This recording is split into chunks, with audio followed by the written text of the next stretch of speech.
Hello, and welcome back to the Mermaid Vet Podcast. I am your host, Tim Hobson, the practice manager. And I'm Dr. Mosites. And today we're going to be talking about a rather grim topic. As the holiday season approaches, it brings with an uptick something that's not holly or jolly to talk about, and that's euthanasia, or otherwise known as putting a dog to sleep, or a cat, any kind of pet. And so this is something that we frequently get asked at the clinic, just the whole process of it and also how we deal with it. Dr. Mosites, you have a little backstory on that? Yeah, so this topic was actually brought up by a friend of mine whose dog is entering his senior years. And so he's not at the point yet where we're having quality of life be affected, but he's getting old enough that it's back of mind. It's something that we're starting to think about. And so I hope this episode reaches somebody who isn't quite there yet, but needs to have that conversation, needs to start thinking about that, and gives them a framework around how to approach euthanasia, gets that conversation and is able to wrap their heads around it maybe a little bit better than they otherwise would be able to. So one of the weird things with Mermaid Vet Hospital since we've opened is a lot of our early reviews were actually about our euthanasia services. And that always struck us as a little bit strange, where it's, well, I guess I'm glad that you had as good of an experience as you could have had, but it was sort of a weird thing to be, good at euthanasia. Euthanasia is a situation where you definitely can't make the situation any better, but you can absolutely make it worse. Oh, now you have my interest. Tell me more. Well, no matter what, euthanasia is going to be the worst day of pet ownership for most people. So nothing that I can do or say, nothing's going to fix that. Nothing's going to take away that pain that they're feeling in that moment, and nothing's going to change that sadness that they feel. That being said, there are some things that go into having, what would be a good euthanasia, or one where you're not making the situation worse. First one, there's preparation, I think. So that might start the day of the appointment, when they're there for the euthanasia. That might start months ahead of time. And so back to my friend, right? Sometimes it starts with just creating a framework around which to approach your pet's senior years. One of the biggest things that I'll recommend to clients, especially when we start to see illness that may not be going away, so degenerative illness, something that's going to be longer term, or age-related illness, is I like to tell them to make a list of all the things that make your dog, or your cat. And it can be the big things, it can be the little things, it can be the really unique things, which I think is a great one. So when the doorbell rings, do they get up and do they run to the doorbell to answer it? Do they hate that cat next door? Do they always play with a particular toy? Or like my Great Dane always likes to wear a sweater. Oh, really? Yeah, I don't know what the deal is, but the good news is we're the same size, so we can share shirts. Oh, there you go.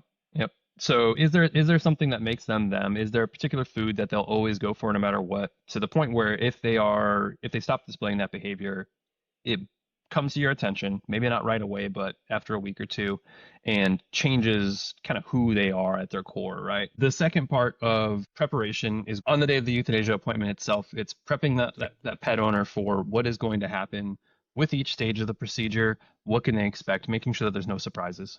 So the second is providing the right environment.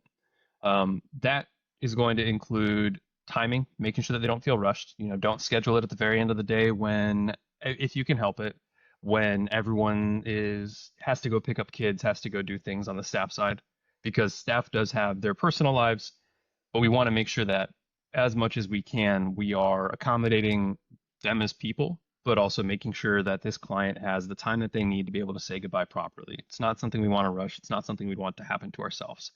The second one is the environment of the clinic itself. So noises, movement, all of those things. Is it a comfortable room? Is the lighting good?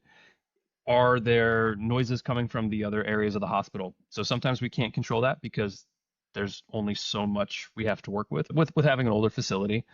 But as much as we can, making sure that any noise is not coming from the staff, so that you're not going through this emotional process.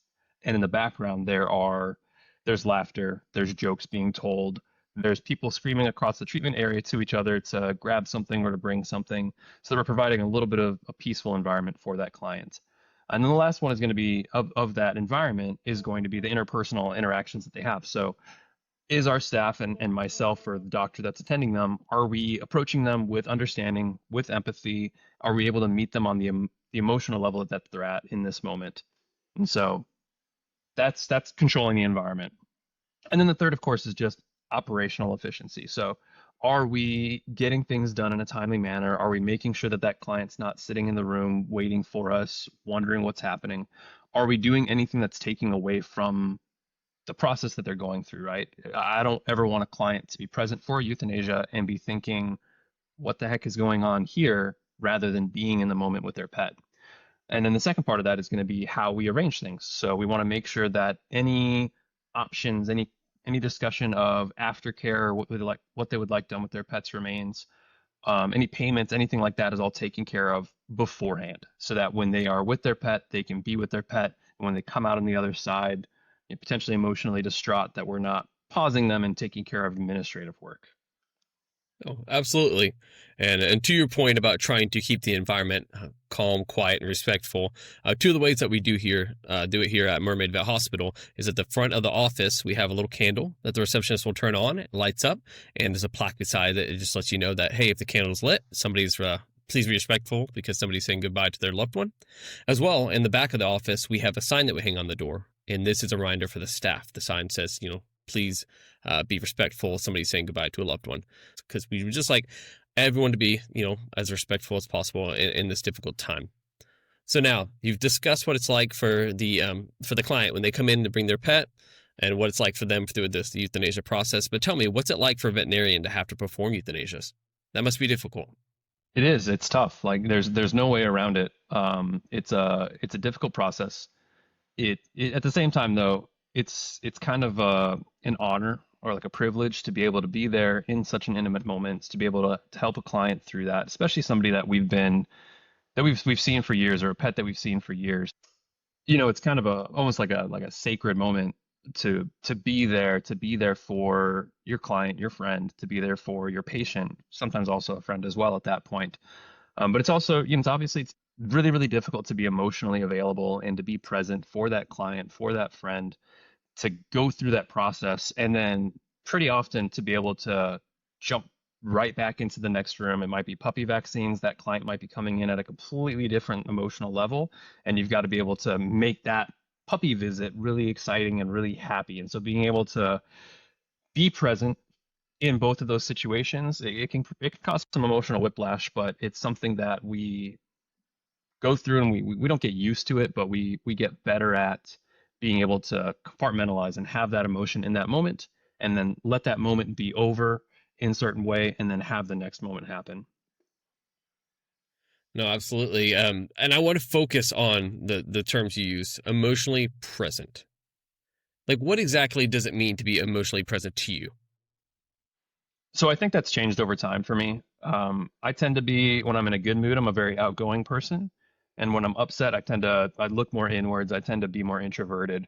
And so one of the problems that I ran into is I kind of assumed this was the case for everybody. So if I had a euthanasia room, I would try to be as quiet as possible to let them have their space, to let them have their moment, thinking that's what everyone wanted. And a lot of people it is. But I have other clients where maybe they don't have someone to talk about the situation they're going through. Maybe they don't have somebody to talk about their pet with. And they just want to be asked the questions. If it's a pet that I haven't had the chance to see over the course of years, or I haven't gotten to get acquainted with, which happens, then maybe it's just asking about them.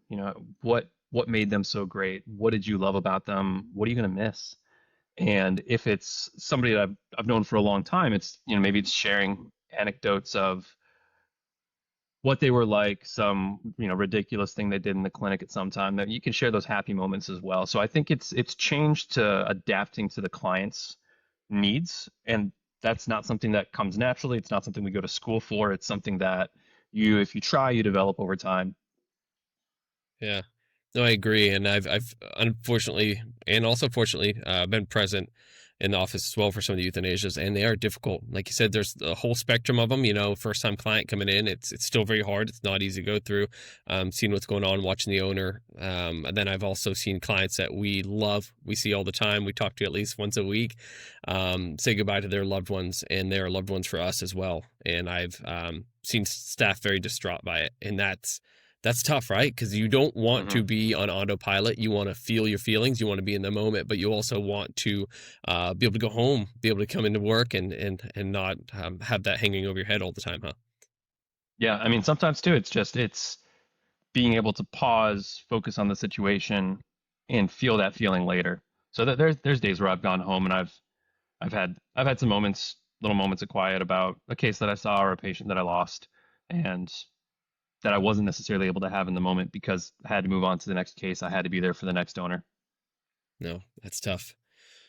So let's talk about how we get to this point, right? So we've been talking this whole time about euthanasia and how to go and how to discuss it with the client and how the staff even handles it.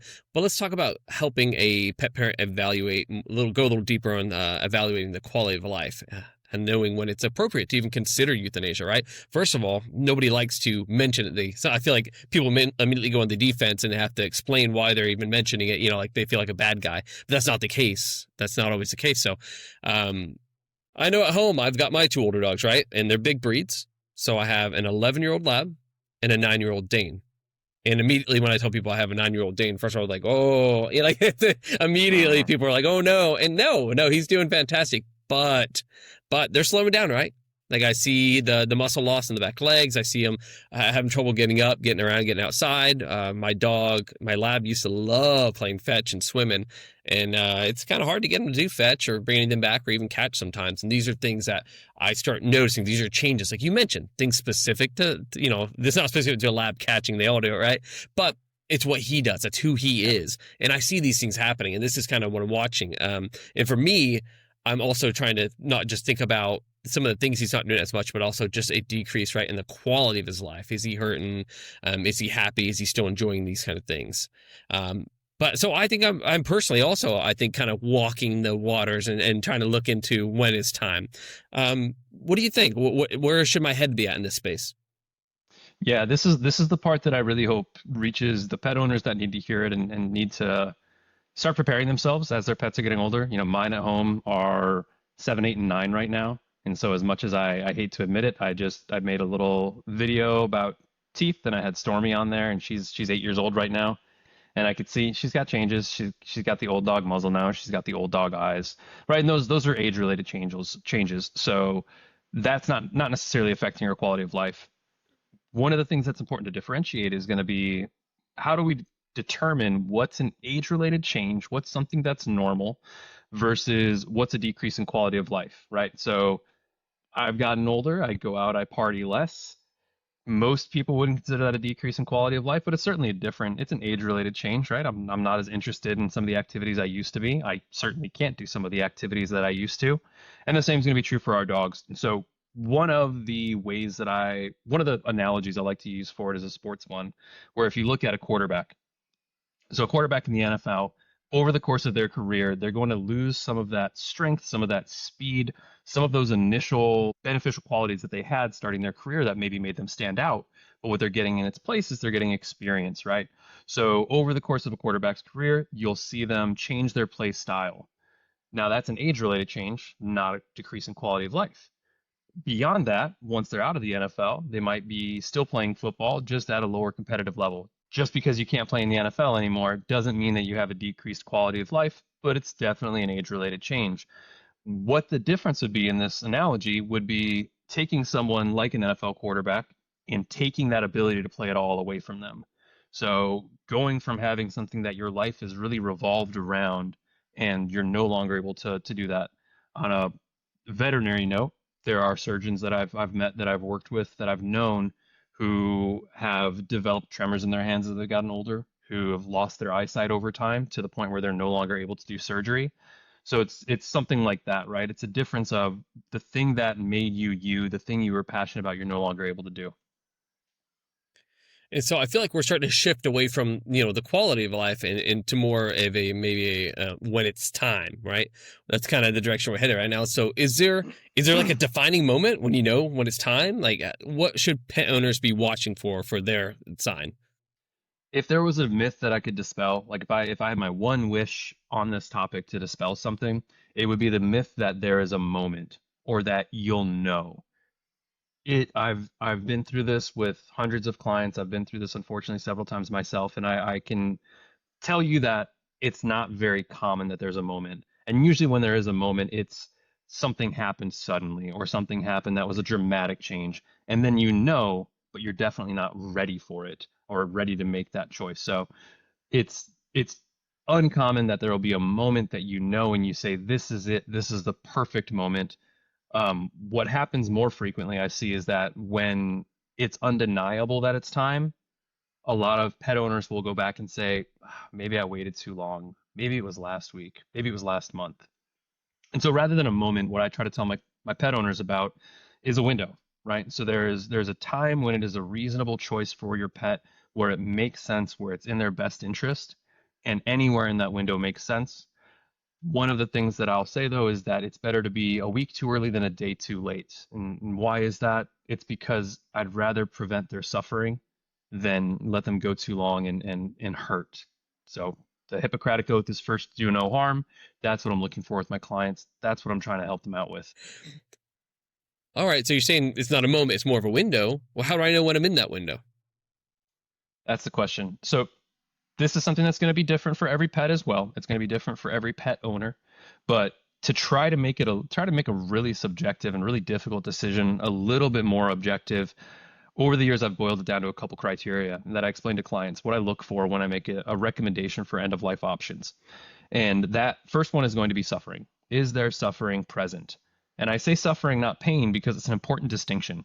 I'll have situations where I have a sick pet or a pet that has organ failure, something like that over time, and they'll say, well, is he in pain? Is Fluffy in pain? And I'll say, well, no, he's not in pain, but he is suffering, right? Because nausea wouldn't be considered pain, chronic fatigue wouldn't be considered pain, not being able to, loss of mental function wouldn't necessarily be considered pain. Urinating, defecating on yourself isn't painful, but it certainly causes suffering. So that's an important distinction, is to say, is suffering present? If there is, the next question that I ask is, I say, well, what can we do about it? Because a puppy that breaks his leg is going to be suffering, but there's definitely a lot that we can do about it. It's not what I would consider a good reason for euthanasia in 99.9% of cases. So we say, what can we do about it? Are there options available to us to reduce this suffering? That might be medication, that might be surgery, that might be, chemotherapeutic treatments, that might be physical therapy, that might be supplementation. If we either have already tried those or are currently doing those things and we're still having suffering and it's in the face of that, or if for whatever reason we're not able to pursue those options, then that matches the second criteria. So then if there's suffering present and there's either nothing we can do about it, or for one reason or another, the things we're doing aren't working, or we're not able to pursue additional options, then I look at what is the remaining quality of life despite that suffering. So is it something small? Is this a minor annoyance that we can push through and still gain joy out of all the different parts of our life? Or is this something that is game changing? The second thing I look at is going to be, what's the trend line we can expect? Is this something that we can adapt to? Or there's conditions that are going to be either the same or they're going to worsen. And with that, I'm thinking cancer. I'm thinking about organ dysfunction or organ failure. These are the things that when we see them, it's important to talk to that pet parent and let them know today is the best day that we're going to see your pet. On average, there might be ups and downs, but over time, it's going to get worse. And so if they already have a poor quality of life, waiting longer isn't going to fix that. It's just going to lead to a worse quality of life and more suffering for them. And so where is that balance that we say enough is too much and let's help get them some peace? So brings us to the decision making, right? So the way I approach end of life conversations is when we start to see changes that are less age related, more quality of life. When I start to see a new degenerative disease develop or start to progress to a point where it's causing quality of life issues, I bring up that idea of quality of life. I have that conversation with the client to start keeping track of things their pet enjoys, to start keeping track of what makes them themselves. And if they don't see that behavior for a week, we make a check mark next to it. If we don't see it for 2 weeks, we cross it out. And that helps. Again, it's not going to make it easier, but it helps provide a little more certainty in the decision of saying, well, Fluffy used to do all 50 things that I listed, and we're down to 2. And that also helps us get away from an idea of, well, he's still eating though, right? Because we don't want to wait until a pet is suffering so much that the alternative of starving themselves is preferable. So that's typically how we start to approach it. It doesn't make it easier, but it helps us to be more prepared. Yeah. So now we're talking about shifting away from just kind of watching and seeing what's next to deciding it's time, right? So now when it comes to making this decision, some people, I say a lot of people come in and they're like, I'm not sure. I'm not sure. How does that answer sit with you? Right? They're coming in for the euthanasia and like, I'm not sure. Maybe let's do this. How do you feel about that? That's actually one of the biggest things that we have conversations about in these appointments. And a lot of times a euthanasia room will start off as a consult for quality of life because something is telling that pet parent something's not right, but they're not necessarily confident in the decision. They need somebody with an outside perspective to be a little bit more objective to let them know, is what they're seeing real or are they overreacting? And I've seen both sides of it, but a lot of the time it's they know their pet best and they sense something's wrong, and what they need is someone to help give them clarity. So confidence in the decision is something that it's still a painful process. It still hurts. You're still losing a loved one, but I think it helps to know that you're making the right choice for them, that you're not being selfish somehow. You mentioned that clients are often afraid to bring it up, and I think that's what's behind that, is that they don't feel confident. And there are even times where I've had conversations with clients where they're telling me in every way, but to say it, that it's time. I'm like, well, what you're describing to me is a poor quality of life. And so I can't tell a client or a pet parent what's going on at home because I don't see it, but I can do the objective side of it, the medical side of it, and say, well, I feel pain and I detect pain in these areas. I feel popping and cracking in the joints. I found this on blood work, and I help to hold a mirror up to that situation and help them to see a little bit more clarity.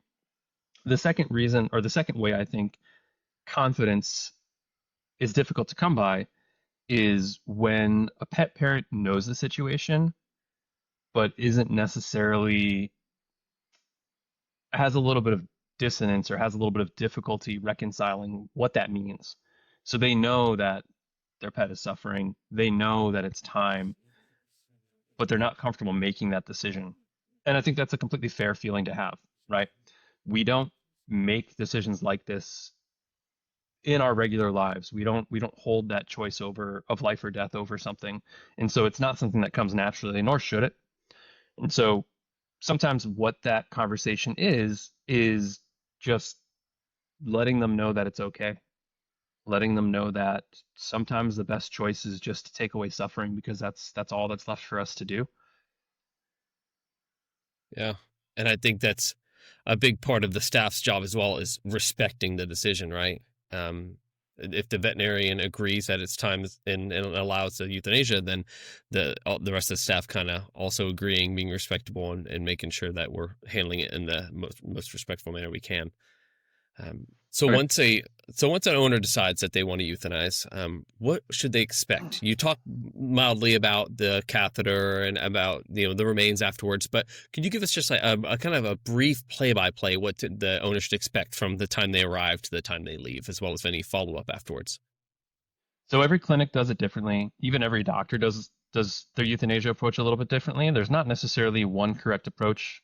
I've heard compelling reasons for different ways of performing sedation, of giving sedation by muscle versus putting the catheter in first. So I'll go through my way. Know that if your vet doesn't do it this way, it doesn't mean it's the wrong way to do it. And if you disagree with it, that's perfectly fine. But this is one of the ways. This is the way that I've found to be the most comfortable with, and I've had good success with.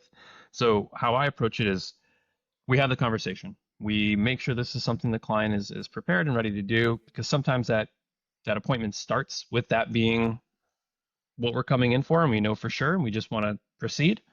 Sometimes there's more of a conversation to be had beforehand, though. So we have that conversation, and then what I will do is I'll bring the pet to the back briefly. We'll get an IV catheter placed. We'll flush it, make sure that it's open, that it's flowing, that we can get the medications on board, and then we bring the pet back into the room to spend as much time with the owner as they would like. We let the owner know that, and then when they're ready, they knock on the door, they ring a doorbell, and I'll go in with my sedation. I'll go in with the euthanasia solution. And so the way that it works is that we'll get everybody comfortable in the room. I'll let them know the process if I haven't already. It's usually something we cover pretty early in the appointment. And I'll walk them through the different injections that I have so they know what's happening. And if they glance up, they can know where we're at in the process without having to ask. I'll let them know, we have a flush. We have our sedation. Usually, what I'll use is propofol, and so it's one that we give slowly IV over time, and it causes them to pass out.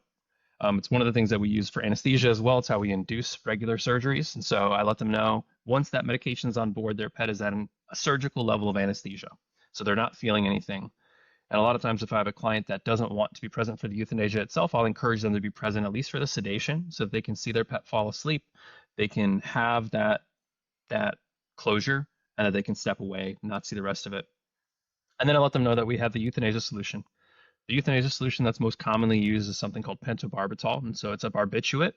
It's a medication that basically relaxes the muscle to the point that the heart stops. And so there's no pain necessarily involved with it, but there are side effects that we can see when a pet passes. That includes reflex tremors. If so, where there's after they pass away, there's still electrical activity left in the body, and there's still signals that sometimes get sent out, and that can cause muscles to tremor. That can cause, if that muscle's the diaphragm, reflex breaths, or they call them agonal breaths. And so I let them know that once their pet passes, we may still see movement, but that movement is not an indication of life. It doesn't mean that their pet is still there or still suffering in some way. And then I also let them know, we can sometimes see urination, we can sometimes see defecation, we can sometimes hear vocalization. And so all of those things, just to make sure that they're prepared, that there's not a surprise, that there's not something that makes them panic unexpectedly. And then if they'd like to, they can spend more time with their pet. And what I'll let them know is that when they leave, we'll keep an eye out for them, and someone will step in immediately so that they know that their pet's not going to be left alone, that they'll be cared for, that they'll be tended to immediately. And then we get a lot of clients that would prefer to bring the remains home, right? And they have a burial site where they have other family members and family pets. But we also have some that do recommend, that would like to do the cremation. So we here at Mermaid Vet, we have cremation services where a company will come pick up the remains. And when they bring back the ashes, it'll be a nice urn. We'll have hair clippings, maybe paw prints. There's a lot of different features and options you can do there. Just mementos. You'll always have your memories, but it's also nice to have a little keepsake, maybe with a nice urn with some ashes in it as well. So I know that this was a very heavy topic. This is a really difficult time, right? The vets, the techs, they all feel it, but who feels it the most is a client. This is their family member that they had to decide to let go of. And so we here at Mermaid Vet just try to be very compassionate and respectful of the wishes of the owner. Dr. Mosites, before we end, do you have any closing thoughts? Yeah, there's a anecdote that I like to share with my pet owners when they're going through this situation, because it is difficult, and it's difficult to make that choice for your pet, for a loved one, and it doesn't happen many other times in life at all. And so what I let them know, and I feel it really deeply in this case, is when we take care of a pet, when we take a dog or a cat into our home and we start to take care of it, we're fundamentally interfering with nature. And so when we treat them for pain, when we treat them for their arthritis, when we change a situation where in nature they otherwise would have died, whether from lack of food, lack of ability to hunt, whatever the case might have been, we have interfered with the circle of life. And so we have to step in, and we have to make that decision. And I think that's the price you pay for their companionship. And if you didn't love them and they didn't love you, it wouldn't hurt so much and it wouldn't suck so much. So that pain is something you've earned. It's okay to feel it, and it's something that tells you that you've done good by your pet. No, there's no better way to say that. We wish you all well this holiday season, and hope this isn't something that's on your docket at home.